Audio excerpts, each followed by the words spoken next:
Children do grieve. They may grieve differently, but yes, they go through grief. And it's only that as adults, we don't pay attention to what is going on with our children. And so sometimes we either assume they are just being childish. If it is teenagers, they are being teenagers and they're putting on mood swings, and it is the adolescent stage, and so we don't pay attention, but they do grieve. They do go through grief. And so just as adults, there are signs that you see in a child who is grieving. For example, you see that a child becomes very aggressive. Another one will withdraw. One wants to be alone most of the times. Another one will become, I don't know whether being hyper is being aggressive, but those who don't touch me or want to touch, they become clingy. They want someone, they want to hold someone, to hug most of the times. They become clingy, okay? Then others will become grumpy and because these are feelings that they are, and emotions they're going through. And so children do go through grief. And some of the things that children grieve about may not make sense, and that may make parents assume that they are not important. For example, a child will grieve when you change location of residence. You move away from where you have been living. So the loneliness of starting new, starting afresh, that causes grief in children. A separation and divorce of parents, that will cause a child to grieve.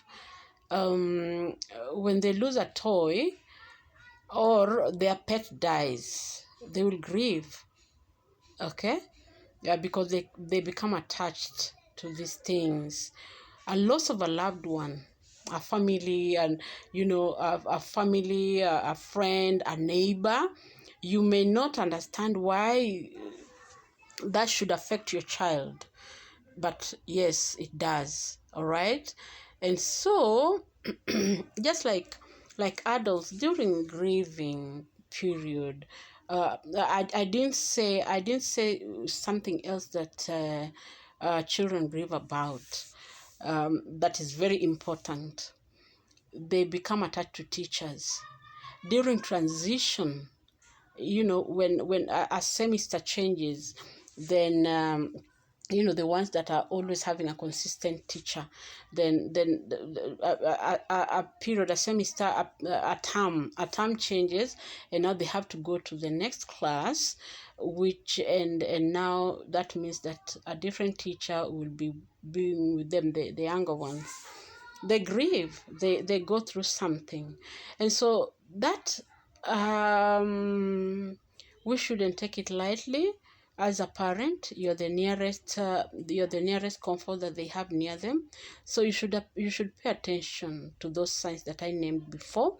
And what you should do is that you should give them a shoulder to cry on, to them that become grumpy and cry. And the first of all is that you should listen. And just create some time and ask them, what is it? What's happening? You look unhappy, you look unsettled, you look, what's going on? Just have a chat with with your child, because you know them, and you know when something is different. They go through grief, and most of the times they go through it alone, because at school it is their age mates, and age mates will always be age mates. They'll either tease you, seclude you, or say weird things because they don't understand it. They don't have time to understand unless otherwise. And so you, as a parent or as a sibling, you're the closest one that is near them and can give them that listening ear. So yes, I wanted us to understand and know that children also go through grief, and that it is important, just as you would wish that someone is there for you, it is important that we are there with them during that time when they're going through that grief. Thank you, and see you in the next video. Bye bye.